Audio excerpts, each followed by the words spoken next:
한양 도성안 몰락한 양반가의 낡은 사랑채에는 빚쟁이 서너 명이 소연의 아버지를 둘러싸고 서 있었습니다. 이보시오, 박영감. 이번에도 돈을 못 갚으면 어쩌자는 겁니까? 빚쟁이 우두머리가 소리를 질렀습니다. 소연의 아버지는 무릎을 꿇은 채 손을 비비며 애원했습니다. 조금만 더 기다려 주시오. 보름만, 아니 열흘만 더 말이오. 열흘? 작년에도 그 말 들었고 올해도 그 말 듣습니다. 이제 더는 못 기다려요. 빚쟁이가 소연 아버지의 멱살을 잡아 끌었습니다. 당장 돈을 갚지 못하면 노비 문서와 땅 문서를 모조리 압류하겠소. 제발 그것만은. 소연의 아버지는 마루바닥에 이마를 찌으며 빌었습니다. 그때 안채 쪽에서 웃음소리가 들려왔습니다. 히히, 아버지 어딨어요? 소연이 해벌쭉 웃으며 사랑채로 비틀비틀 걸어왔습니다. 입가에는 침이 질질 흐르고 옷고름은 풀어진 채였습니다. 저것 좀 보시오. 저게 바로 영감 딸이오? 빚쟁이 하나가 손가락질하며 킥킥 웃었습니다. 허허, 소문은 들었지만 진짜 바보였구만. 소연은 아버지 옷자락을 잡아당기며 칭얼댔습니다. 아버지, 배고파요. 밥 주세요. 이거 사. 지금이 밥 먹을 때냐? 저리 가. 아버지가 짜증스럽게 소연을 밀쳐냈습니다. 소연은 마루 아래로 굴러떨어졌지만 여전히 웃고 있었습니다. 아야, 아파요. 히히. 마당 한쪽에 서 있던 시녀 춘향이 황급히 달려와 소연을 일으켰습니다. 아가씨, 괜찮으세요? 어서 안채로 가시죠. 춘향은 소연의 팔을 붙잡고 안채로 향했습니다. 소연은 춘향의 손을 잡으며 여전히 허벅지를 치고 웃어댔습니다. 빚쟁이들은 고개를 절레절레 흔들었습니다. 저런 딸 하나 때문에 영감 팔자도 기구하오. 혼처도 없을 테고 평생 짐이겠구만. 빚쟁이들이 비웃으며 떠들자 소연 아버지는 고개를 떨어뜨렸습니다. 보름 안에 돈을 구해오시오. 그때까지 못 구하면 이 집안은 끝장입니다. 빚쟁이들은 으름장을 놓고 사랑채를 나갔습니다. 소연 아버지는 혼자 남아 술병을 기울이며 한숨만 쉬었습니다. 안채에 도착한 소연은 춘향이 문을 닫자마자 표정을 싹 바꿨습니다. 웃음기가 사라지고 날카로운 눈빛이 드러났습니다. 춘향아, 아버지가 또 빚쟁이한테 당하셨구나. 네, 아가씨. 이번에는 보름 안에 갚지 못하면 집안이 풍비박산 난대요. 소연은 창밖을 바라보며 낮게 중얼거렸습니다. 15년을 이렇게 살았어. 이제 더는 못 참겠어. 아가씨, 그런 말씀 마세요. 언젠가는 때가 올 겁니다. 춘향이 소연의 손을 꼭 잡았습니다. 소연은 고개를 끄덕이며 다시 창밖을 응시했습니다. 저 멀리 한양 도성의 높은 기와집들이 보였습니다. 그날 저녁 사랑채에 귀한 손님이 찾아왔습니다. 한양 제1의 거상, 김상단 주인 김씨 부인이었습니다. 소연 아버지는 황급히 사랑채를 쓸고 닦으며 김씨를 맞이했습니다. 어서 오십시오. 이런 누추한 곳에 귀한 분이 오시다니. 김씨는 비단 치마를 나풀거리며 사랑채에 올라 자리를 잡았습니다. 박영감, 오늘은 중요한 이야기를 하러 왔소. 중요한 이야기라니요? 김씨는 찻잔을 들어 한 모금 마시고는 입을 열었습니다. 내 아들 준혁이와 영감 따님의 혼담을 의논하러 왔소. 혼담이라니요? 소연 아버지는 눈이 휘둥그레졌습니다. 제 딸은 아시다시피 좀 모자란 구석이 있어서 그래서 더 줬소. 바보 며느리라면 쓸데없는 참견도 안 하고 시킨 대로만 하겠지. 김 씨는 차갑게 웃으며 말했습니다. 소연 아버지는 속으로 씁쓸했지만 입 밖에 낼 수는 없었습니다. 그렇다면 혼수 비용은 우리가 대고 영감의 빚도 모두 갚아드리겠소. 뭐라고요? 빚까지요? 소연 아버지는 눈물이 글썽했습니다. 대신 혼례는 한 달 안에 치르도록 하시오. 그렇게 하겠습니다. 정말 감사합니다. 소연 아버지는 연신절을 했습니다. 김 씨는 만족스러운 표정으로 고개를 끄덕였습니다. 그럼 따님을 한번 뵙고 싶소. 아, 네. 당장 불러오겠습니다. 소연 아버지는 하인을 시켜 소연을 불러왔습니다. 잠시 후 춘향이 소연을 이끌고 사랑채에 나타났습니다. 소연은 김 씨를 보자마자 침을 흘리며 희죽희죽 웃었습니다. 저기가 김 씨 부인이시다. 인사드려라. 히히, 안녕하세요. 저는 소연이에요. 소연이 허리를 굽신거리며 인사했습니다. 김 씨는 소연을 위아래로 훑어보며 흡족한 표정을 지었습니다. 얼굴은 제법이군. 바보라도 보기는 좋으니 괜찮겠어. 김 씨는 속으로 계산했습니다. 바보 며느리라면 아들의 사업 비밀도 모를 테고 내 뜻대로 부릴 수 있겠지. 좋소. 이번 달 보름에 혼례를 올리도록 하겠소. 정말 감사합니다, 부인. 소연 아버지는 또다시 절을 했습니다. 김 씨가 돌아가고 소연은 춘향과 함께 안채로 돌아왔습니다.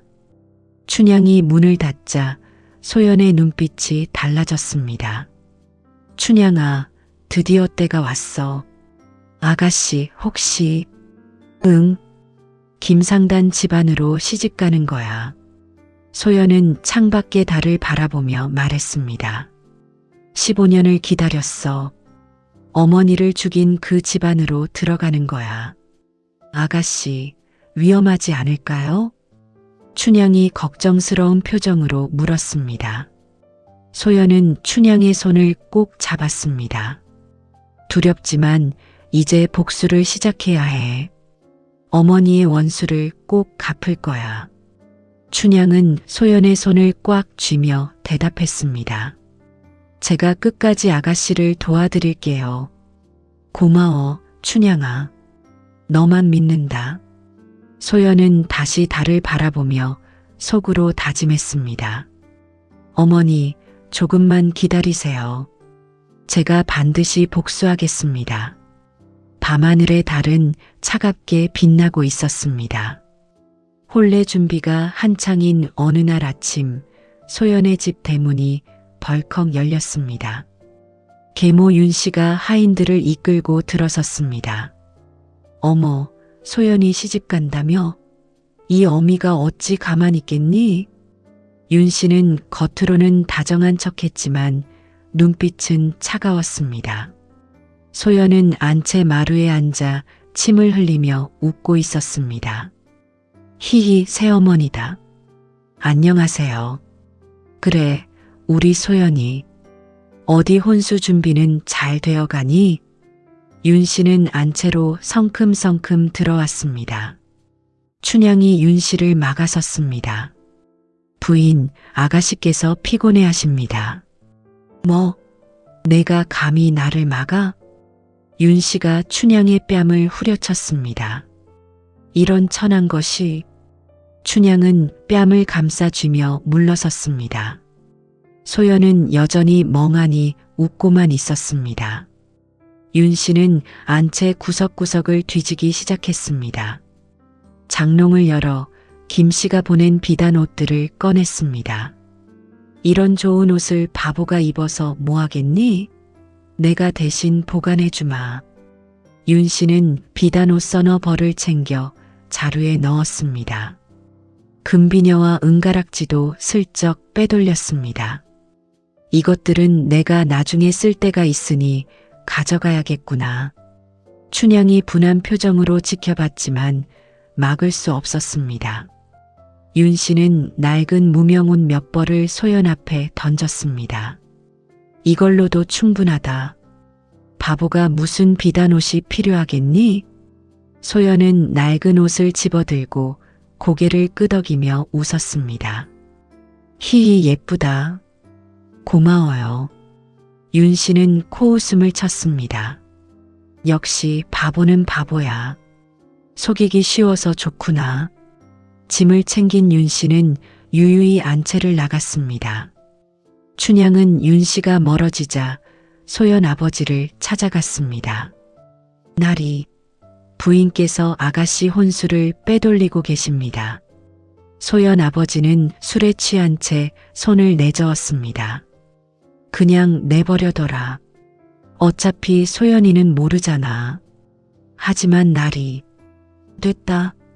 나도 바쁘단 말이야. 춘향은 한숨을 쉬며 안채로 돌아왔습니다. 소연은 춘향을 보며 손짓했습니다. 춘향이 다가가자 소연은 낮게 속삭였습니다. 괜찮아, 춘향아. 저런 건 중요하지 않아. 하지만 아가씨, 지금은 참아야 해. 때가 되면 다 갚아줄 거야. 소연의 눈빛은 차갑게 빛났습니다. 혼례 당일이 밝았습니다. 소연은 화려한 족두리를 쓰고 붉은 치마 저고리를 입었습니다. 얼굴에는 연지곤지를 찍고 화장을 했습니다. 하지만 표정은 여전히 멍했습니다. 히히, 나 예뻐요? 소연이 거울을 보며 웃었습니다. 춘향은 소연의 손을 꼭 잡았습니다. 아가씨, 조심하세요. 걱정 마, 춘향아. 잘하고 올게. 가마가 소연의 집 앞에 도착했습니다. 소연은 가마에 올라타고 가마꾼들이 가마를 들어 올렸습니다. 가마 안에서 소연은 발을 동동 구르며 웃어댔습니다. 히히 흔들흔들. 재밌어요. 길거리 사람들이 수군거렸습니다. 저게 바로 박영감 딸이래. 아이고, 정말 바보가 맞구만. 저런 애가 시집을 가다니 김상단도 참 딱하겠어. 소연은 가마 안에서 그 소리를 다 들었습니다. 하지만 표정은 변하지 않았습니다. 가마가 김상단 저택 앞에 멈춰섰습니다. 저택은 한양에서도 손꼽히는 큰 기와집이었습니다. 대례청이 마련되고 하객들이 자리를 가득 채웠습니다. 신랑 준혁이 먼저 나와 자리에 앉았습니다. 준혁은 잘생긴 외모에 의젓한 태도를 지닌 젊은이였습니다. 하지만 표정은 어두웠습니다. 바보 아내라니. 평생 이렇게 살아야 하나. 준혁은 속으로 한숨을 쉬었습니다. 소연이 가마에서 내렸습니다. 춘향의 부축을 받아 비틀비틀 걸으며 대례청으로 향했습니다. 하객들이 웅성거렸습니다.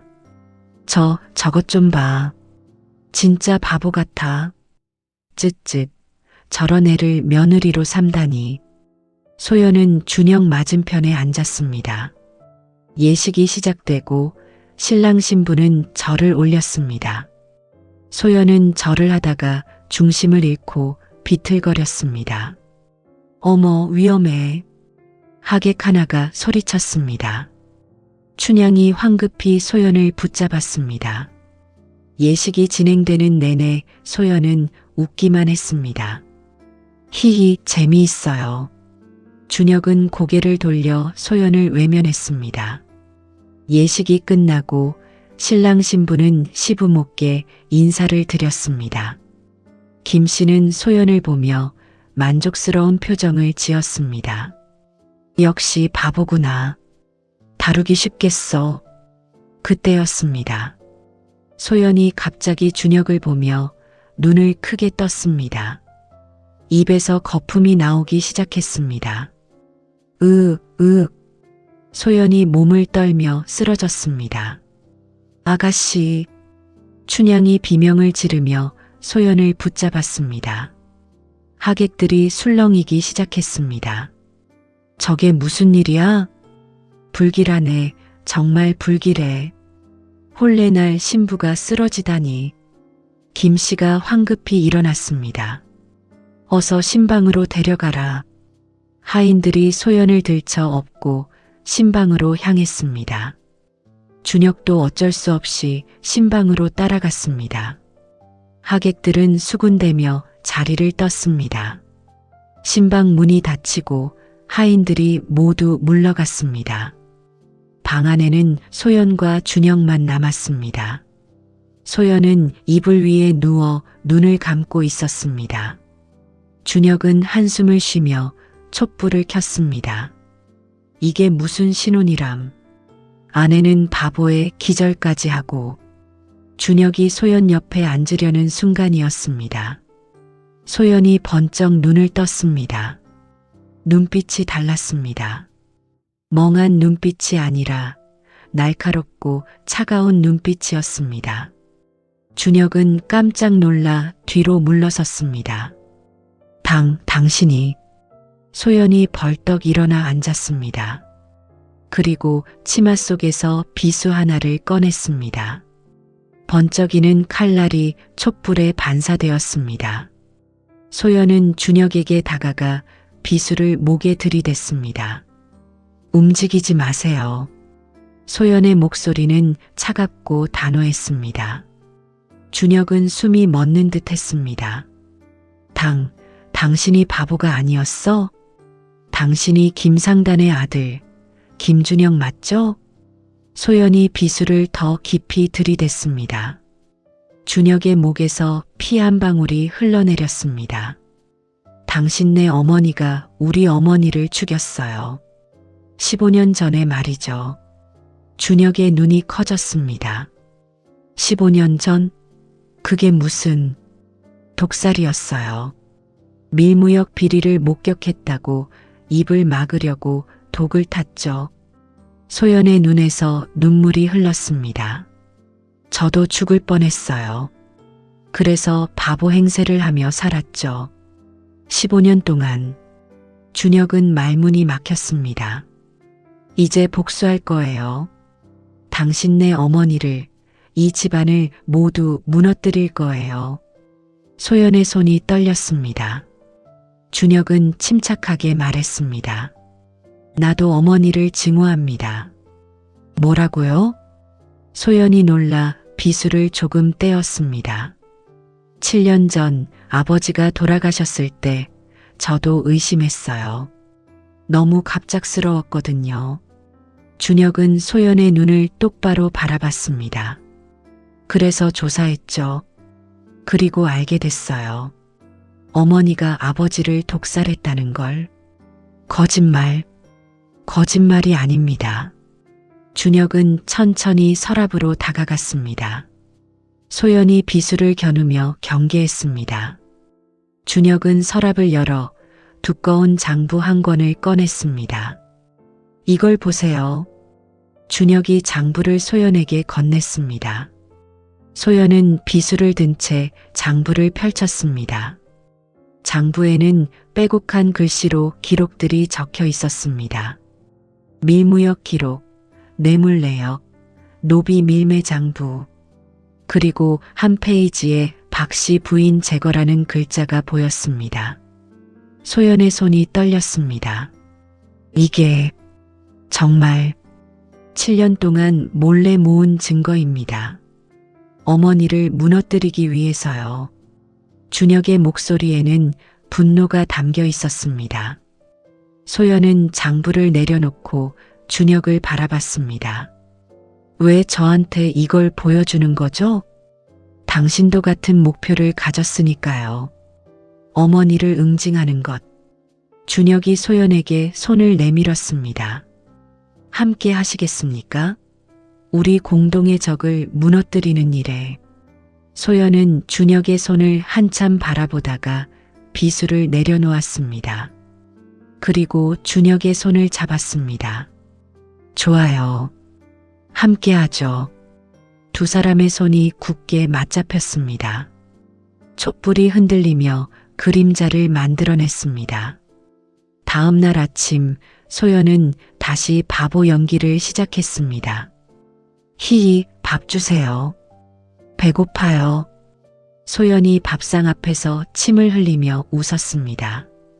김 씨는 소연을 보며 코웃음을 쳤습니다. 바보 며느리 하나 얻었구나. 쯧쯧. 어머님, 소연이가 불편하게 해드리면 제가 단속하겠습니다. 준혁이 고개를 숙이며 말했습니다. 그래, 내가 잘 가르쳐라. 쓸모없는 것. 김 씨는 자리를 떠났습니다. 소연은 김 씨가 사라지자 표정을 바꿨습니다. 준혁에게 눈짓을 하며 속삭였습니다. 오늘부터 본격적으로 시작해요. 조심하세요. 어머니는 눈치가 빠릅니다. 걱정 마세요. 15년을 이렇게 살아왔어요. 소연은 다시 바보 표정을 지으며 밥을 먹기 시작했습니다. 며칠이 지났습니다. 소연은 낮에는 바보 며느리로 행동하며 저택 곳곳을 돌아다녔습니다. 하인들은 소연을 무시했고 그 덕분에 소연은 자유롭게 움직일 수 있었습니다. 밤이 되면 준혁과 함께 장부를 검토했습니다. 이 기록을 보니 어머니가 관아 수령에게 매달 뇌물을 보내는군요. 다음 보름날이 뇌물 전달 날이에요. 현장을 포착해야 해요. 위험하지 않을까요? 괜찮아요. 제가 알아서 할게요. 소연은 자신감 있게 말했습니다. 보름날이 되었습니다. 김 씨는 하인 하나를 시켜 보따리를 싸게 했습니다. 조심해서 가져가거라. 수령날이께 신뢰가 없도록. 알겠습니다, 마님. 하인이 보따리를 들고 저택을 나섰습니다. 소연은 하인이 나가는 것을 몰래 지켜봤습니다. 잠시 후 소연도 저택을 빠져나갔습니다. 춘향이 소연을 따라왔습니다. 아가씨, 제가 함께 가겠습니다. 고마워, 춘향아. 하지만 조심해야 해. 두 사람은 하인을 뒤쫓았습니다. 하인은 한양 도성 안쪽의 한적한 골목으로 들어갔습니다. 그곳에는 기와집 한 채가 있었습니다. 하인이 대문을 두드리자 문이 열렸습니다. 안에서 나온 사람은 관아의 수령이었습니다. 왔는가? 물건은 가져왔나? 예, 나리. 여기 있습니다. 하인이 보따리를 건넸습니다. 수령이 보따리를 열어보며 만족스러워했습니다. 김씨 부인께 잘 전하게. 알겠습니다, 나리. 소연은 담 너머에서 그 장면을 모두 지켜봤습니다. 증거를 확보했어. 이제 다음 단계로 넘어가야지. 소연이 춘향과 함께 돌아가려는 순간이었습니다. 기와집 안에서 또 다른 목소리가 들렸습니다. 수령날이, 저도 왔습니다. 그 목소리는 낯익었습니다. 소연은 깜짝 놀라 다시 담 너머를 엿봤습니다. 안에서 나온 사람은 바로 소연의 계모 윤 씨였습니다. 윤 씨 부인도 오셨군요. 어서 들어오시죠. 수령이 윤 씨를 맞이했습니다. 윤 씨가 안으로 들어가자 김 씨가 나타났습니다. 왔습니까? 윤 씨 부인? 그럼요. 오늘이 중요한 날 아닙니까? 두 여인이 마주 앉았습니다. 소연은 숨을 죽이며 대화를 엿들었습니다. 윤 씨 부인, 그동안 수고가 많으셨소. 김 씨가 윤 씨에게 은자 몇 냥을 건넸습니다. 15년 전 박씨 부인을 제거한 공로로 드리는 것이요. 소연은 눈을 크게 떴습니다. 춘향도 입을 막으며 소연을 바라봤습니다. 당연한 일이었죠. 박씨가 부인의 밀무역을 목격했으니 제거할 수밖에 없었잖아요. 윤 씨는 태연하게 은자를 받아 치맛자락에 넣었습니다. 그런데 요즘 소연이 때문에 걱정이 많습니다. 소연이요? 그 바보가 무슨 문제라도? 글쎄요. 제가 보기엔 영 수상해요. 혹시 바보가 아닐 수도 있다는 생각이 들어서요. 김 씨의 표정이 굳어졌습니다. 설마요? 15년 동안 바보로 살았는데? 그래도 조심해야 해요. 만약 소연이가 진짜 똑똑한 애라면 그럼 큰일이지. 우리의 비밀을 다 알아낼 테니. 김 씨가 수염을 쓸어내렸습니다. 당장 확인해 봐야겠어요. 만약 바보가 아니라면 어떻게 하시겠습니까? 윤 씨가 조용히 물었습니다. 김 씨는 차갑게 웃었습니다. 당연히 제거해야죠. 박 씨처럼. 두 여인이 낮게 웃는 소리가 들렸습니다. 소연은 온몸이 얼어붙는 것 같았습니다. 춘향이 소연의 팔을 잡아 끌었습니다. 아가씨, 어서 가야 해요. 소연은 정신을 차리고 춘향과 함께 그 자리를 벗어났습니다. 두 사람은 숨을 헐떡이며 골목을 빠져나갔습니다. 저택으로 돌아오는 길, 소연의 머릿속은 복잡했습니다. 계모와 김 씨가 한패였어. 그것도 15년 전부터. 신방으로 돌아온 소연은 준혁에게 모든 것을 이야기했습니다. 준혁 나으리, 큰일 났어요. 무슨 일입니까? 김 씨 부인과 제 계모가 공모관계예요. 15년 전부터요. 소연은 오늘 목격한 일을 낱낱이 설명했습니다. 준혁의 얼굴이 굳어졌습니다. 그렇다면 우리가 위험에 처한 거군요. 네. 그들이 저를 의심하기 시작했어요. 어떻게 하시겠습니까? 소연은 잠시 생각에 잠겼습니다. 더 이상 시간이 없어요. 빨리 증거를 확보해야 해요. 어머니의 비밀 서고에 가야겠군요. 비밀 서고요? 네. 어머니가 15년간 모든 범죄 기록을 숨겨둔 곳이 있습니다. 준혁이 소연에게 설명했습니다. 그곳에는 장부뿐만 아니라 증거 문서들도 있어요. 하지만 열쇠가 필요합니다. 열쇠가 뭔데요? 어머니의 비녀입니다. 그 비녀가 서고 문을 여는 열쇠예요. 소연은 고개를 끄덕였습니다. 그럼 비녀를 훔쳐야겠네요. 위험합니다. 어머니는 그 비녀를 항상 몸에 지니고 다녀요. 방법을 찾아볼게요. 소연은 결연한 표정을 지었습니다. 며칠 동안 소연은 김 씨의 일과를 관찰했습니다. 김 씨는 매일 저녁 목욕을 했고 그때만큼은 비녀를 벗어두었습니다. 바로 그때다. 소연은 준혁에게 계획을 말했습니다. 오늘 밤 어머님이 목욕하실 때 비녀를 가져올게요. 조심하세요. 들키면 끝입니다. 알아요. 걱정 마세요. 밤이 되었습니다. 김 씨가 목욕하러 별채로 갔습니다.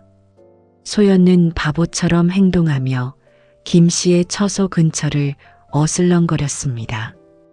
히히, 달이 예쁘네요. 하인들은 소연을 신경 쓰지 않았습니다. 소연은 김 씨의 방문을 살짝 열고 안으로 들어갔습니다. 방 안은 어두웠지만 소연은 침착하게 움직였습니다. 화장대 위에 비녀가 놓여 있었습니다. 금으로 만든 화려한 비녀였습니다. 소연은 비녀를 집어 치맛자락에 숨겼습니다. 그리고 조용히 방을 빠져나왔습니다. 신방으로 돌아온 소연은 준혁에게 비녀를 보여줬습니다. 가져왔어요. 대단하십니다. 이제 서구로 가야 합니다. 지금 가야 하나요? 네. 어머니가 목욕을 마치기 전에 서구에 다녀와야 해요. 두 사람은 한밤중에 저택 뒤편으로 향했습니다. 저택 뒤편에는 작은 창고가 있었습니다. 겉보기에는 평범한 창고였지만 안쪽에 비밀 서구가 숨겨져 있었습니다. 준혁이 창고 바닥에 판자 하나를 들어 올렸습니다. 아래로 통하는 계단이 나타났습니다. 여기로 내려가면 됩니다. 두 사람은 촛불을 들고 계단을 내려갔습니다. 지하에는 작은 방 하나가 있었습니다. 방 안에는 수십 권의 장부와 문서들이 쌓여 있었습니다. 이게 다 증거들이에요? 네. 어머니가 15년간 저지른 모든 범죄의 기록입니다. 소연은 장부들을 하나씩 펼쳐봤습니다. 밀무역 기록, 뇌물 내역, 노비 밀매 장부, 그리고 한 서류에서 소연 어머니의 이름이 보였습니다. 박씨 부인 독살 계획서. 소연은 그 서류를 보며 눈물을 흘렸습니다. 어머니, 준혁이 소연의 어깨를 감싸 안았습니다. 이제 복수할 수 있습니다. 이 증거들로. 두 사람은 중요한 장부 몇 권을 챙겼습니다. 그리고 서구를 빠져나가려는 순간이었습니다. 밖에서 발소리가 들렸습니다. 누가 여기 있나? 김 씨의 목소리였습니다. 소연과 준혁은 얼어붙었습니다. 춘향이 밖에서 급히 외쳤습니다. 아가씨, 부인과 윤 씨가 옵니다. 소연은 준혁을 보며 속삭였습니다. 어떻게 해요? 일단 나가봅시다. 두 사람은 장부를 품에 안고 계단을 올라갔습니다. 창고 밖에는 김 씨와 윤 씨, 그리고 무장한 사내 서너 명이 서 있었습니다. 김 씨는 소연을 보며 차갑게 웃었습니다. 역시 바보가 아니었구나. 윤 씨도 소연을 노려보며 말했습니다. 15년 동안 우릴 속였어? 소연은 침착하게 대답했습니다. 속인 게 아니에요. 살아남기 위해서였어요. 살아남기? 이제는 살아남지 못할 텐데. 김 씨가 손짓하자 사내들이 칼을 빼들었습니다. 당장 그 장부를 내놓거라. 준혁이 소연 앞을 막아섰습니다. 어머니, 이러지 마세요. 내가 감히 나를 배신해? 내 아들이? 김 씨의 눈에 분노가 가득했습니다. 어머니가 먼저 아버지를 배신하셨잖아요. 독살하셨잖아요. 닥쳐. 그건 어쩔 수 없는 일이었어. 김 씨가 사내들에게 명령했습니다. 저 둘을 죽여라. 사내들이 칼을 들고 다가왔습니다. 준혁이 칼을 빼들고 막아섰습니다. 소연, 어서 도망치세요. 나으리. 소연은 망설였지만 준혁이 다시 외쳤습니다. 장부를 지켜야 해요. 어서요. 소연은 춘향과 함께 저택을 빠져나갔습니다. 뒤에서 칼 부딪히는 소리와 비명이 들렸습니다. 소연의 눈에서 눈물이 흘렀습니다. 준혁, 나으리. 소연은 장부를 품에 안고 한양 거리를 정처 없이 헤맸습니다. 춘향이 소연의 팔을 붙잡으며 말했습니다. 아가씨, 어디로 가야 할까요? 모르겠어. 일단 김씨 눈에 띄지 않는 곳으로 가야 해. 두 사람은 어두운 골목길을 따라 걸었습니다. 뒤에서 추격하는 발소리가 들렸습니다. 저기다. 저 계집들을 잡아라. 김씨의 하인들이 횃불을 들고 뒤쫓아왔습니다. 소연과 춘향은 숨을 헐떡이며 달렸습니다. 모퉁이를 돌아 큰 기와집 담장 아래 숨었습니다. 하인들이 지나가기를 기다렸습니다. 이쪽으로 갔을 텐데 저쪽을 더 찾아봐. 하인들의 발소리가 멀어졌습니다. 소연은 가슴을 쓸어내렸습니다. 춘향아, 준영 나으리가 무사하실까? 분명 무사하실 거예요. 걱정 마세요. 그때 기와집 대문이 열렸습니다. 안에서 나이 지긋한 부인이 나왔습니다. 누구세요? 왜 우리 집 담 밑에 숨어 계십니까? 소연은 부인의 얼굴을 보고 깜짝 놀랐습니다. 혹시 판서 부인 마님이십니까? 그렇더만 당신은 누구시오? 소연이 얼굴을 들자 판서 부인도 놀라 눈을 크게 떴습니다. 어머, 소연이? 박시댁 소연이가 아니냐? 마님, 저를 기억하세요? 그럼 내 어머니랑 친했는데 어찌 있겠니? 판서 부인은 소연의 손을 잡았습니다. 그런데 왜 이 밤에 여기서 숨어 있느냐? 무슨 일이냐? 소연의 눈에서 눈물이 흘렀습니다. 마님, 도와주세요. 제가 지금 쫓기고 있어요. 쫓겨? 누구한테? 김상단 김씨 부인한테요. 판서 부인의 얼굴이 굳어졌습니다. 어서 안으로 들어오너라. 밖은 위험하다. 판서 부인은 소연과 춘향을 집 안으로 데려갔습니다. 안채에 앉은 소연은 판서 부인에게 모든 이야기를 털어놓았습니다. 15년 전 어머니의 죽음, 바보 행세를 하며 살아온 세월, 김씨와 계모의 공모, 그리고 오늘 밤 있었던 일까지. 판서 부인은 소연의 이야기를 듣고 눈물을 흘렸습니다. 그랬구나. 내 어머니가 그렇게 억울하게 돌아가셨구나. 마님도 알고 계셨나요? 짐작은 했지. 내 어머니가 갑자기 병으로 죽었다는 게 이상했거든. 판서 부인은 소연의 손을 꼭 잡았습니다. 하지만 증거가 없어서 아무것도 할 수 없었단다. 지금은 증거가 있어요. 소연이 품에서 장부를 꺼내 보여줬습니다. 이 안에 김씨 부인의 모든 범죄 기록이 있어요. 판서 부인이 장부를 펼쳐보았습니다. 이건 엄청난 증거구나. 이걸로 김씨 부인을 고발할 수 있을까요? 당연하지. 내가 우리 영감한테 부탁해서 관아에 고발하도록 하마. 판서 부인은 소연을 안아주었습니다.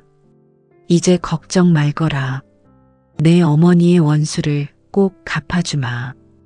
다음 날 아침 판서 부인은 남편인 판서에게 장부를 보여주었습니다. 판서는 장부를 보고 경악했습니다. 이게 정말이요? 김상단이 이런 짓을 했단 말이요? 그렇습니다, 영감. 그리고 이 아이의 어머니까지 독살했어요. 판서는 소연을 보며 고개를 끄덕였습니다. 알겠소. 내가 당장 관아에 고발하겠소. 판서는 즉시 관아로 향했습니다. 소연은 판서 부인의 집에서 준혁을 기다렸습니다. 하루가 지나고 이틀이 지났습니다. 준혁의 소식이 없었습니다. 소연은 불안에 떨었습니다. 준혁 나으리, 무사하실까? 분명 무사하실 거예요. 춘향이 소연을 위로했습니다. 사흘째 되는 날 판서가 관아에서 돌아왔습니다. 소연아, 좋은 소식이다. 무슨 소식이세요? 관아에서 김 씨와 윤 씨를 체포했다. 소연은 가슴을 쓸어내렸습니다. 정말요? 그래. 증거가 확실하니 부인할 수 없었지. 그럼 준혁 나으리는요? 판서가 고개를 저었습니다. 준혁 도령은 중상을 입고 김상단 저택에 누워있다고 하더구나. 중상이요? 소연의 얼굴이 하얘졌습니다.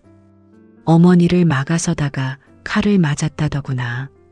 소연은 즉시 일어났습니다. 저 김상단으로 가봐야 해요. 위험하다. 아직 김 씨의 하인들이 남아있을 텐데. 상관없어요. 준영 나으리를 봐야 해요.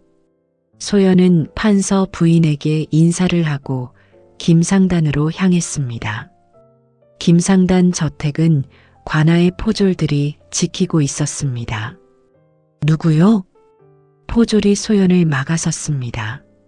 저는 준영 나으리의 아내입니다. 남편을 보러 왔어요. 포졸은 소연을 들여보냈습니다. 소연은 준혁의 방으로 달려갔습니다. 준혁은 병상에 누워 신음하고 있었습니다. 얼굴은 창백했고 이마에는 땀이 맺혀 있었습니다. 나으리. 소연이 준혁의 손을 잡았습니다. 준혁은 눈을 뜨지 못했습니다. 옆에 있던 의원이 고개를 저었습니다. 부인, 도령께서 칼을 맞고 피를 너무 많이 흘리셨습니다. 그럼 어떻게 해요? 오늘 밤을 넘기기 힘들 것 같습니다. 소연의 눈에서 눈물이 쏟아졌습니다. 안 돼요. 그럴 순 없어요.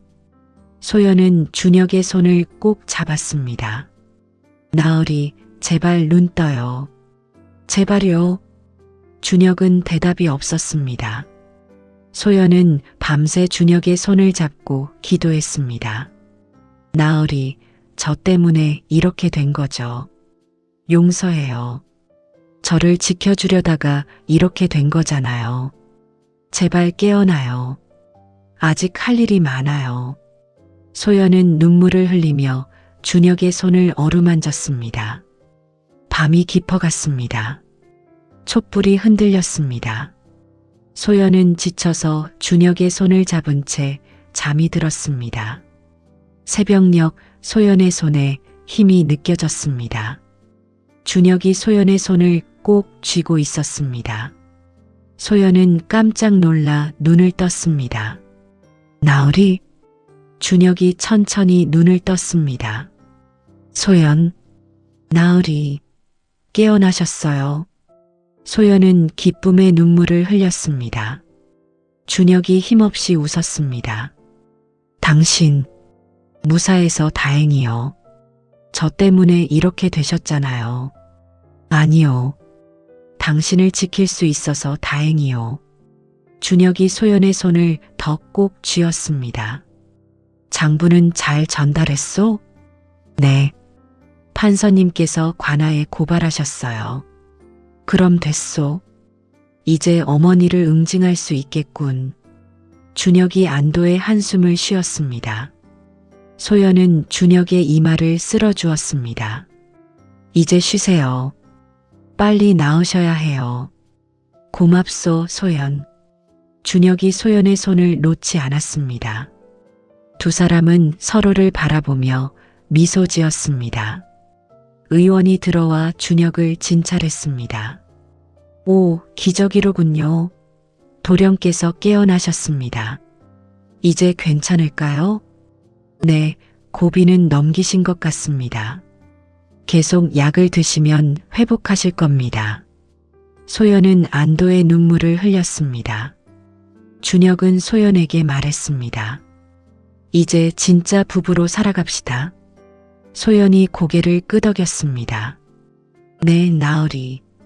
준혁이 소연의 손에 입을 맞췄습니다. 석 달이 흘렀습니다. 준혁은 완전히 회복했고 소연과 함께 김상단을 정직하게 운영하기 시작했습니다. 어느 날 관아에서 사람이 왔습니다. 준혁 나으리 김씨 부인과 윤씨의 재판이 내일 열립니다. 알겠습니다. 제가 직접 가겠습니다. 준혁이 대답했습니다. 소연도 함께 가겠다고 했습니다. 저도 가야 해요. 어머니의 원수를 제 눈으로 확인해야죠. 위험하지 않겠소? 괜찮아요. 이제 두렵지 않아요. 다음 날 소연과 준혁은 관아로 향했습니다. 법정에는 많은 사람들이 모여 있었습니다. 한양 제1의 거상이 재판을 받는다는 소문이 퍼져 구경꾼들이 몰려든 것입니다. 김 씨와 윤 씨는 죄수복을 입고 무릎을 꿇고 있었습니다. 김 씨는 소연을 보자 독한 눈빛을 보냈습니다. 전현 때문에 내가 이 꼴이 됐어. 윤 씨도 소연을 노려보았습니다. 15년 동안 날 속였어? 이 배은망덕한 것. 판사가 자리에 앉고 재판이 시작되었습니다. 김 씨 부인과 윤 씨, 그대들은 밀무역, 뇌물공여, 독살 등의 죄로 고발되었소. 판사가 장부를 펼쳐 보였습니다. 이 장부에 따르면 그대들은 15년 동안 수많은 범죄를 저질렀소. 아닙니다. 그건 누명입니다. 김 씨가 발버둥 쳤습니다. 누명이라고? 이 장부는 내가 직접 기록한 것 아니냐? 판사가 차갑게 물었습니다. 그건 김 씨는 말문이 막혔습니다. 게다가 15년 전 박 씨 부인을 독살한 사실도 이 장부에 명확히 기록되어 있어. 방청객들이 웅성거렸습니다. 정말 독살을 했다고? 저런 악녀가 있나? 판사가 소연을 불렀습니다. 박소연, 앞으로 나오시오. 소연은 떨리는 마음으로 앞으로 나갔습니다. 박소연, 그대가 증언할 차례요. 네, 판사 나리. 소연은 15년간의 이야기를 시작했습니다. 저는 어려서부터 바보로 살아왔습니다. 방청객들이 놀라 소연을 바라봤습니다. 하지만 진짜 바보가 아니었습니다. 제가 바보 행세를 한 이유는 소연은 눈물을 흘리며 말을 이었습니다. 15년 전 저는 제 눈으로 어머니가 독살당하는 것을 봤습니다. 뭐라고? 방청객들이 술렁였습니다. 어머니는 김 씨 부인의 밀무역 비리를 목격했고 그 때문에 독살당했습니다. 그날 밤 저도 독약이 든 음식을 먹을 뻔했지만 어머니가 막아주셨습니다. 소연의 목소리가 떨렸습니다. 그 후로 저는 목숨을 지키기 위해 바보 행세를 했습니다. 15년 동안 방청객들이 숨을 죽였습니다. 그리고 이번에 김상단으로 시집을 가면서 복수할 기회를 얻었습니다. 소연은 김 씨를 똑바로 바라봤습니다. 김 씨 부인, 당신은 제 어머니를 죽였습니다. 그리고 저까지 죽이려 했죠. 김 씨가 악을 썼습니다. 거짓말이야. 다 거짓말이라고. 거짓말이 아닙니다. 준혁이 일어나 외쳤습니다. 어머니, 저도 증언하겠습니다. 네, 내가 뭘 안다고. 어머니가 아버지를 독살한 것도 알고 있습니다. 방청객들이 더욱 술렁였습니다. 7년 전 아버지가 갑자기 돌아가셨을 때 저는 의심했습니다. 그래서 몰래 조사했고 어머니가 아버지를 독살했다는 것을 알게 되었습니다.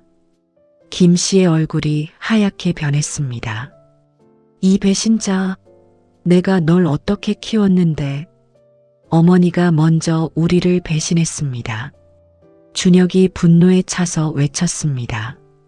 판사가 판결을 내렸습니다. 증거와 증언이 명백하오. 김 씨 부인과 윤 씨, 그대들의 죄를 인정하시오. 김 씨와 윤 씨는 더 이상 변명하지 못했습니다. 김 씨 부인은 유배형에 처하고 윤 씨는 독살죄로 사형에 처하노라. 판사가 판결을 내렸습니다. 방청객들이 박수를 쳤습니다. 잘했다. 악녀들이 벌을 받는구나. 김 씨와 윤 씨는 포졸들에게 끌려갔습니다. 김 씨가 끌려가면서 소연을 향해 소리쳤습니다. 두고 봐라. 내가 반드시 복수할 테니까. 윤 씨도 저주를 퍼부었습니다. 내가 행복할 줄 알아? 절대 그럴 수 없을 거야. 소연은 담담하게 두 여인을 바라봤습니다. 재판이 끝나고 소연과 준혁은 법정을 나왔습니다. 밖에서 판서 부인이 기다리고 있었습니다. 소연아, 수고했구나. 마님, 고맙습니다. 마님 덕분에 여기까지 왔어요. 내 어머니도 저 하늘에서 기뻐하실 거야. 소연은 하늘을 올려다보며 눈물을 흘렸습니다. 어머니, 드디어 복수했어요. 준혁이 소연의 어깨를 감싸 안았습니다. 이제 끝났소. 우리 새로운 삶을 시작합시다. 소연이 고개를 끄덕였습니다. 네, 나으리. 그날 저녁 소연은 준혁에게 기쁜 소식을 전했습니다. 나으리, 제게 아이가 생겼어요. 정말이요? 준혁이 놀라며 소연을 안아주었습니다. 고마워요, 소연. 정말 고마워요. 저야말로 고마워요. 나으리가 없었다면 여기까지 오지 못했을 거예요. 두 사람은 서로를 껴안고 기쁨의 눈물을 흘렸습니다. 소연은 어머니 묘소를 찾아갔습니다. 묘 앞에 무릎을 꿇고 절을 올렸습니다. 어머니, 드디어 원수를 갚았어요. 김 씨는 유배를 가고 윤 씨는 사형을 받았어요. 소연은 눈물을 닦으며 말을 이었습니다. 그리고 저는 이제 행복해질 거예요.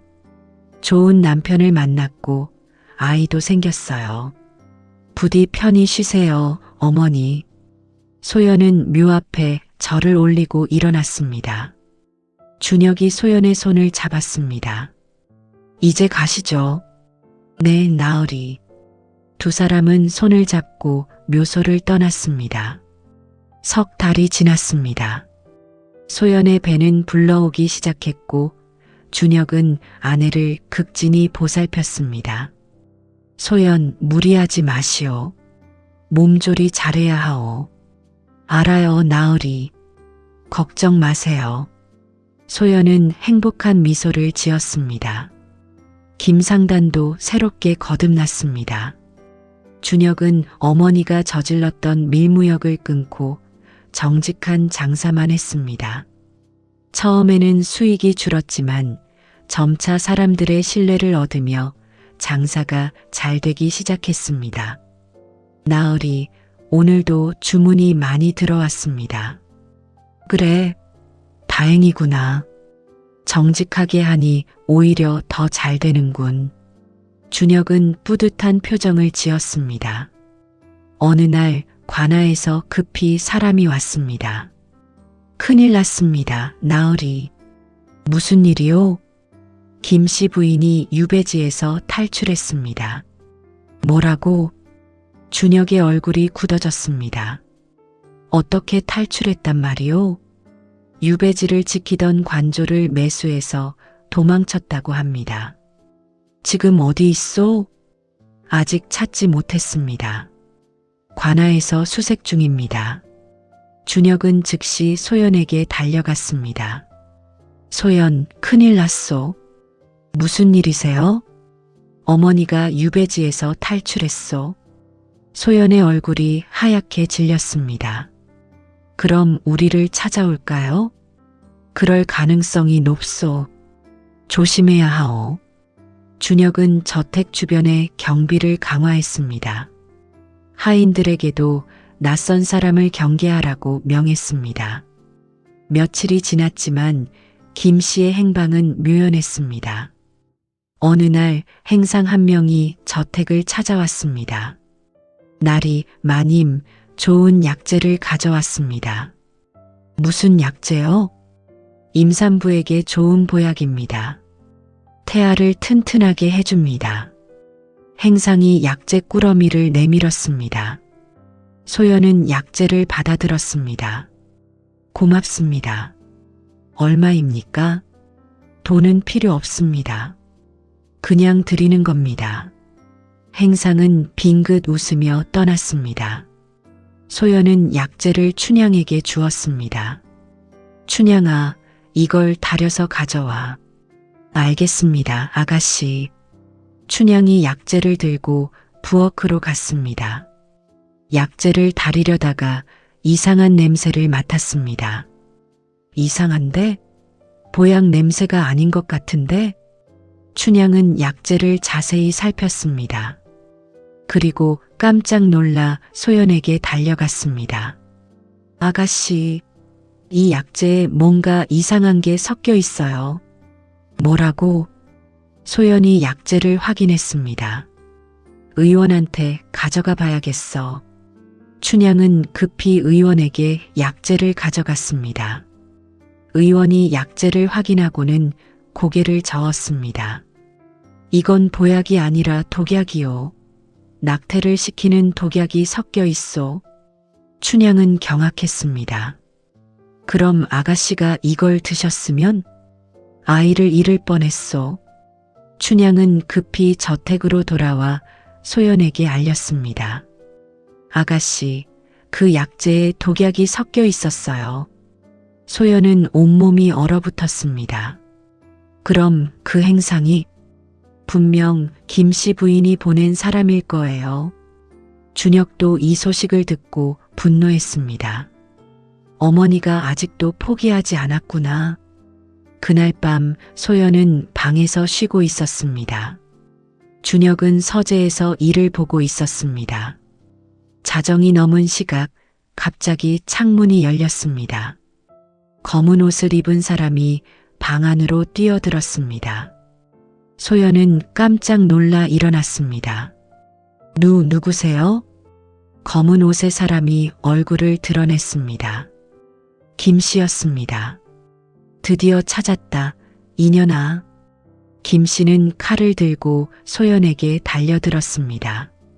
모든 걸 다 빼앗아간 주제에 아이까지 낳으려고? 절대 안 돼. 내 아이도 너도 다 죽어야 해. 김씨가 칼을 휘둘렀습니다. 소연은 간신히 피하며 도움을 청했습니다. 나으리, 살려주세요. 준혁이 소리를 듣고 방으로 달려왔습니다. 어머니, 그만하세요. 내 놈도 배신자. 너도 죽여야 해. 김씨는 미친 듯이 칼을 휘둘렀습니다. 준혁이 소연을 지키려 하자 김씨는 아들에게도 칼을 겨눴습니다. 비켜. 내가 너까지 죽일 테니까. 김씨의 칼이 준혁을 향했습니다. 소연은 몸으로 준혁을 막아섰습니다. 안 돼요. 그때 춘향이 방 밖에서 막대기를 들고 뛰어들었습니다. 아가씨. 춘향은 김씨의 등 뒤에서 막대기로 내리쳤습니다. 으악! 김씨가 비틀거리며 쓰러졌습니다. 칼이 바닥에 떨어졌습니다. 준혁은 급히 칼을 집어들었습니다. 밖에서 관아 포졸들이 달려왔습니다. 거기 누구냐? 포졸들이 방으로 들어와 김씨를 붙잡았습니다. 인연을 놓지 마. 살인 미수범이다. 김씨는 결박당한 채 끌려갔습니다. 두고 봐라. 너희 모녀는 불행하게 죽을 거야. 저주받을 거야. 평생 불행하게 살 거라고. 김씨는 저주를 퍼부으며 끌려갔습니다. 소연은 배를 감싸며 바닥에 주저앉았습니다. 아가씨. 춘향이 소연을 붙잡았습니다. 준혁도 소연을 안아주었습니다. 괜찮소? 다친 데는 없소? 나으리. 저는 괜찮은데 아이가. 어서 의원을 불러. 준혁이 외쳤습니다. 의원이 급히 와서 소연을 진찰했습니다. 부인, 유산 위기입니다. 절대 안정을 취하셔야 합니다. 소연은 눈물을 흘렸습니다. 우리 아이, 괜찮을까요? 지금은 위험한 상태입니다. 며칠간 지켜봐야 합니다. 준혁은 소연의 손을 꼭 잡았습니다. 괜찮을 거요. 우리 아이는 강할 거요. 소연은 배를 쓰다듬으며 기도했습니다. 제발 우리 아이를 지켜주세요. 며칠이 지났습니다. 소연은 침상에 누워 꼼짝도 하지 못했습니다. 의원은 매일 와서 약을 지어주고 소연의 상태를 살폈습니다. 부인, 조금씩 나아지고 계십니다. 다행입니다. 정말요? 아이는 괜찮나요? 네, 아기도 무사합니다. 계속 안정을 취하시면 됩니다. 소연은 안도의 한숨을 쉬었습니다. 준혁은 밤낮으로 소연을 간호했습니다. 죽 한 그릇도 직접 떠먹여주고 약도 정성스럽게 다려주었습니다. 나으리, 제가 할게요. 나으리는 쉬세요. 아니요. 내가 할 거요. 당신은 그냥 누워있기만 하시오. 준혁은 소연의 손을 꼭 잡았습니다. 당신과 아이를 지키는 게 내 의무요. 소연은 눈물을 글썽이며 고개를 끄덕였습니다. 일주일이 지나자 소연의 상태가 많이 좋아졌습니다. 뱃속의 아이도 건강하게 자라고 있었습니다. 이제 안심해도 되겠습니다. 위험한 고비는 넘기셨어요. 의원이 안심시켰습니다. 소연은 비로소 마음을 놓았습니다. 고맙습니다. 의원 나리. 천만에요. 몸조리 잘하세요. 의원이 돌아가고 준혁이 소연에게 말했습니다. 소연, 관아에서 연락이 왔소. 무슨 연락이요? 어머니의 사형 집행일이 정해졌다고 하오. 소연은 침묵했습니다. 보름 후입니다. 함께 가시겠소? 소연은 잠시 고민하다가 고개를 끄덕였습니다. 네, 가야죠. 마지막을 지켜봐야 할 것 같아요. 보름이 지났습니다. 소연과 준혁은 형장으로 향했습니다. 형장에는 이미 많은 사람들이 모여 있었습니다. 한양 제1의 거상 부인이 사형을 당한다는 소문에 구경꾼들이 몰려든 것입니다. 김 씨는 죄수복을 입고 형장 한가운데 무릎을 꿇고 있었습니다. 얼굴은 초췌했고 머리는 헝클어져 있었습니다. 김 씨는 소연과 준혁을 보자 독한 눈빛을 보냈습니다. 너희들 때문에 내가 이렇게 됐어. 어머니. 준혁이 슬픈 표정으로 어머니를 바라봤습니다. 어머니라고 부르지 마. 넌 이미 내 아들이 아니야. 김 씨가 고개를 돌렸습니다. 형리가 앞으로 나와 사형 집행을 준비했습니다. 김 씨, 마지막 할 말이 있느냐? 김 씨는 웃었습니다. 차갑고 섬뜩한 웃음이었습니다. 후회 따윈 없어. 나는 내가 해야 할 일을 했을 뿐이야.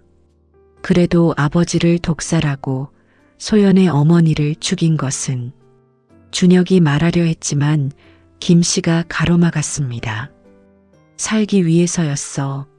내가 살아남기 위해서였다고. 어머니가 살기 위해 다른 사람들을 죽여도 된단 말입니까? 그래.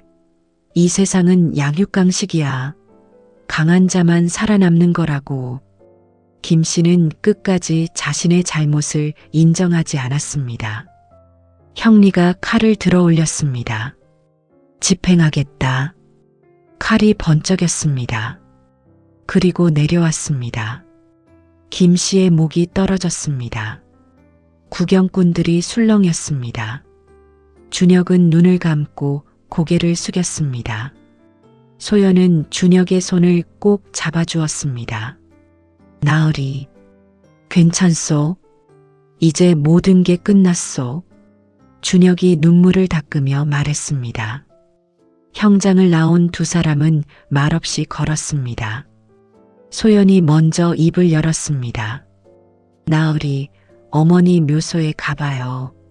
제 어머니 묘소요? 소연은 고개를 끄덕였습니다. 네. 이제 모든 게 끝났으니 인사를 드려야 할 것 같아요. 두 사람은 소연 어머니의 묘소로 향했습니다. 묘 앞에 무릎을 꿇고 절을 올렸습니다. 어머니, 드디어 모든 게 끝났어요. 소연이 눈물을 흘리며 말했습니다. 김 씨도 형을 받았고 윤 씨도 이미 세상을 떠났어요. 이제 편히 쉬세요. 저는 행복하게 살게요. 소연은 배를 쓰다듬었습니다. 그리고 곧 어머니의 손주가 태어날 거예요. 부디 하늘에서 지켜봐 주세요. 준혁도 절을 올렸습니다. 장모님, 제가 소연을 잘 지키겠습니다. 평생 행복하게 해주겠습니다. 두 사람은 묘 앞에서 한참을 기도했습니다.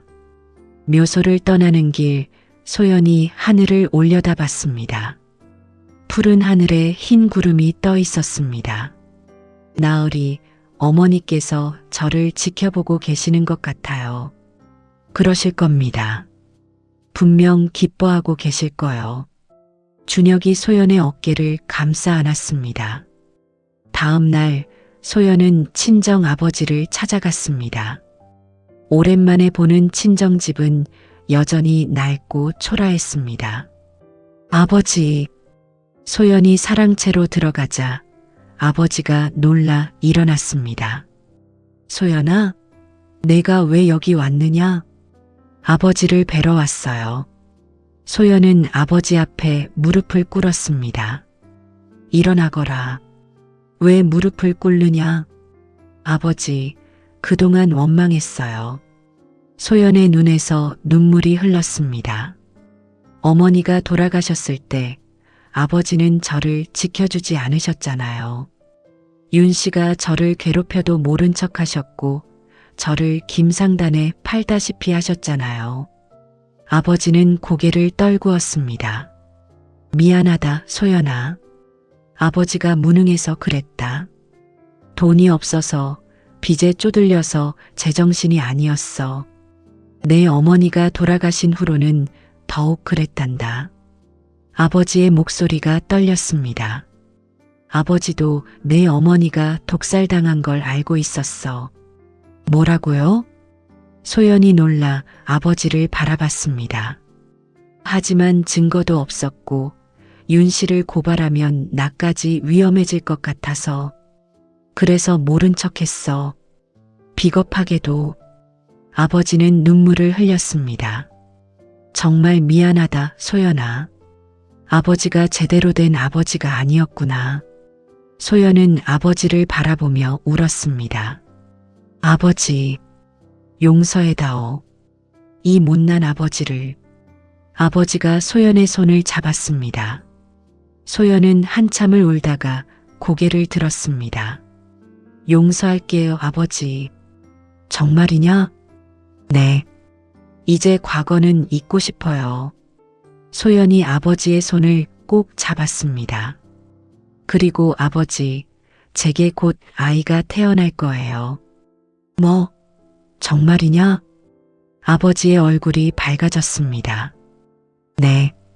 그러니 아버지도 이제 새로운 삶을 사세요. 우리 집으로 오세요. 함께 살아요. 내가 너희 집에 가도 되겠느냐? 당연하죠. 아버지는 제 가족이에요. 소연이 환하게 웃었습니다. 아버지는 감격의 눈물을 흘렸습니다. 고맙다, 소연아. 정말 고맙다. 소연과 아버지는 서로를 껴안고 울었습니다. 그날 이후 소연의 아버지는 김상단 저택으로 이사를 왔습니다. 준혁은 장인을 극진히 모셨습니다. 장인어른, 편히 지내십시오. 고맙네, 사위. 내가 우리 소연을 잘 보살펴줘서 당연한 일입니다.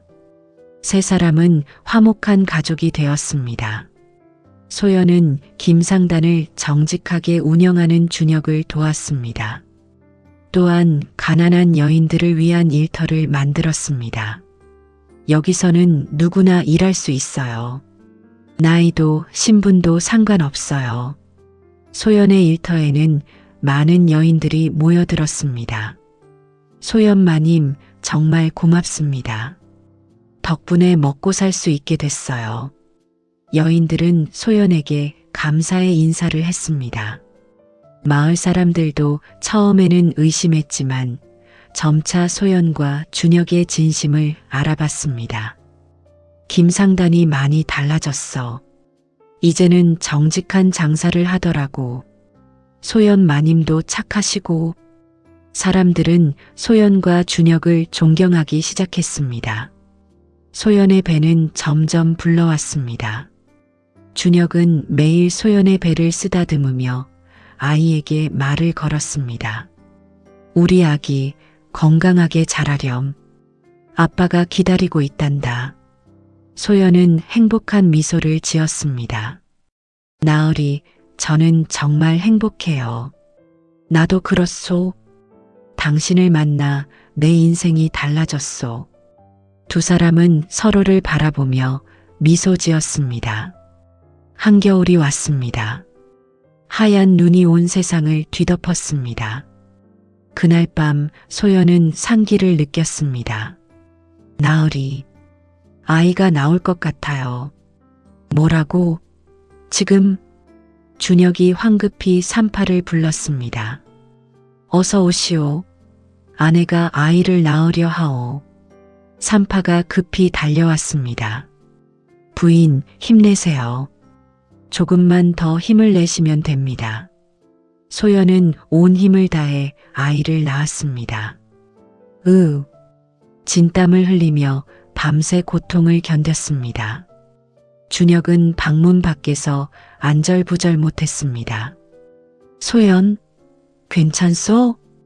걱정 마세요, 나으리. 제가 잘할게요. 소연의 목소리가 들렸습니다. 새벽녘 드디어 아이의 울음소리가 터져나왔습니다. 으앙, 으앙. 축하합니다. 건강한 딸입니다. 산파가 웃으며 아이를 안았습니다. 준혁이 방으로 뛰어들어갔습니다. 소연, 괜찮소? 소연은 땀에 젖은 얼굴로 미소 지었습니다. 네, 나으리. 저는 괜찮아요. 산파가 아이를 준혁에게 건넸습니다. 도령, 따님을 안아보세요. 준혁은 조심스럽게 아이를 안았습니다. 작고 보드라운 아기가 그의 품에 안겼습니다. 아이고, 우리 딸. 준혁은 기쁨의 눈물을 흘렸습니다. 정말 예쁘구나. 어머니를 닮았어. 소연도 눈물을 흘리며 딸을 바라봤습니다. 우리 딸, 건강하게 태어나줘서 고마워. 준혁은 아이를 소연에게 건넸습니다. 소연은 딸을 품에 안고 눈물을 흘렸습니다. 나으리, 우리 딸에게 이름을 지어주세요. 이름이라. 그래, 희망이라는 뜻으로 희라고 부르면 어떻겠소? 희. 좋은 이름이에요. 소연은 딸을 안고 미소 지었습니다. 희야, 엄마야. 건강하게 자라렴. 100일이 지났습니다. 소연과 준혁은 희의 100일 잔치를 성대하게 열었습니다. 친정 아버지와 판서 부인, 마을 사람들이 모두 모였습니다.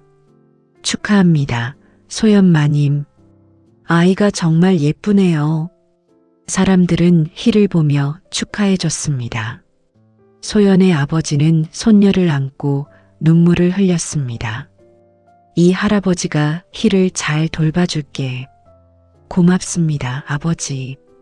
소연이 아버지의 손을 잡았습니다. 판서 부인도 희를 안아보았습니다. 참 복스럽게 생겼구나. 내 어머니도 하늘에서 기뻐하실 거야. 네, 마님. 어머니께 희를 보여드리고 싶어요.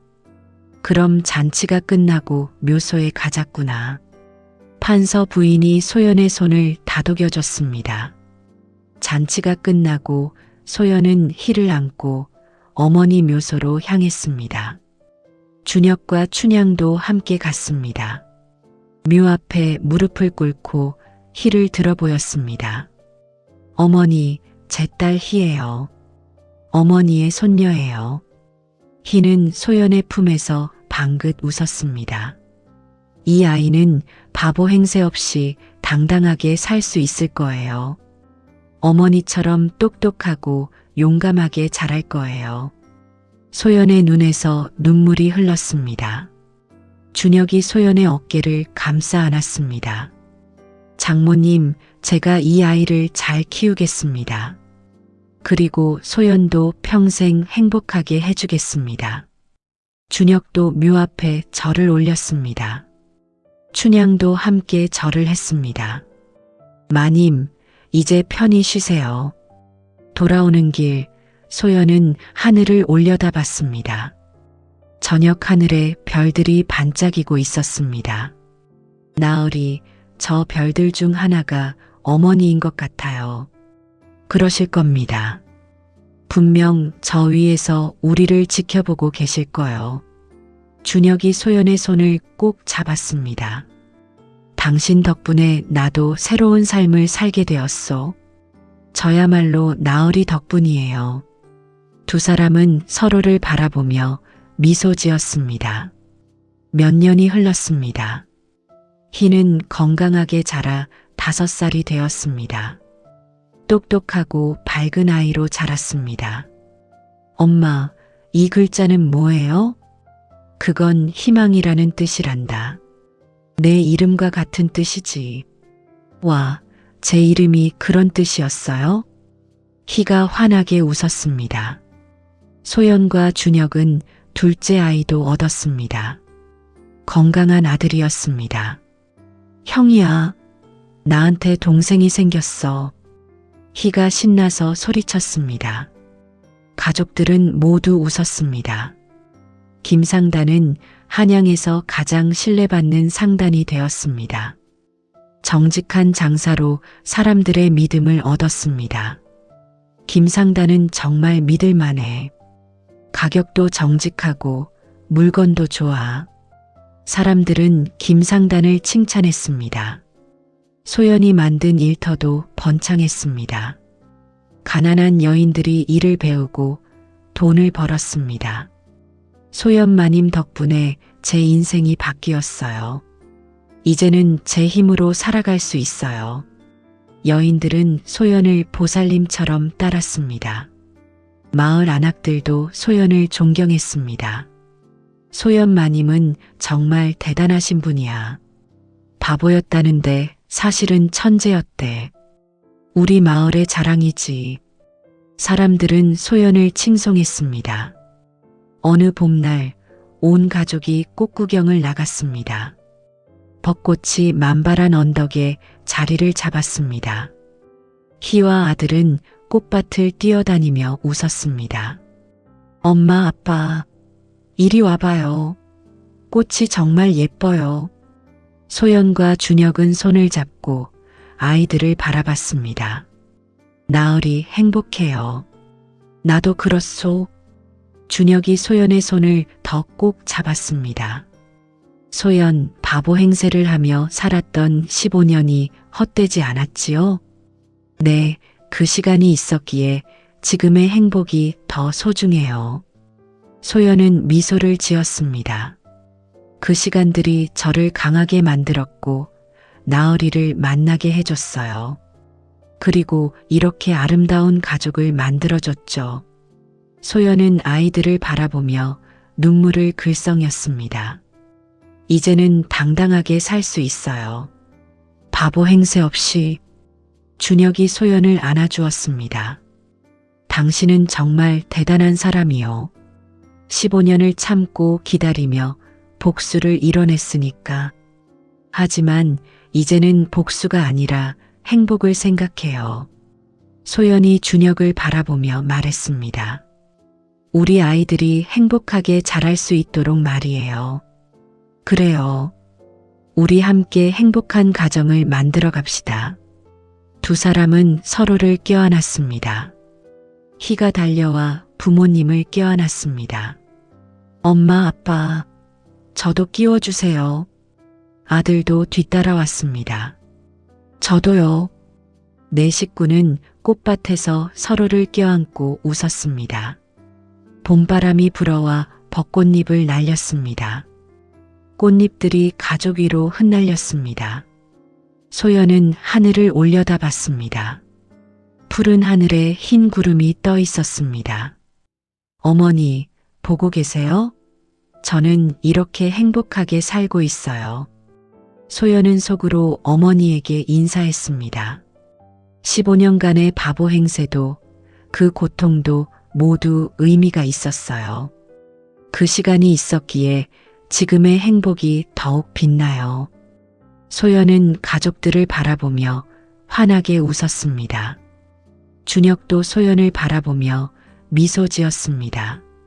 사랑하오, 소연. 저도 사랑해요, 나으리. 두 사람은 다시 한번 손을 꼭 잡았습니다. 아이들은 꽃밭에서 신나게 뛰어놀았습니다. 봄날의 햇살이 가족을 따뜻하게 비췄습니다. 바보인 줄 알았던 새색시는 이제 누구보다 행복한 어머니가 되었습니다. 천하의 지혜로 복수를 이뤘고 그 지혜로 행복을 만들어냈습니다. 그리고 그 행복은 앞으로도 계속될 것입니다.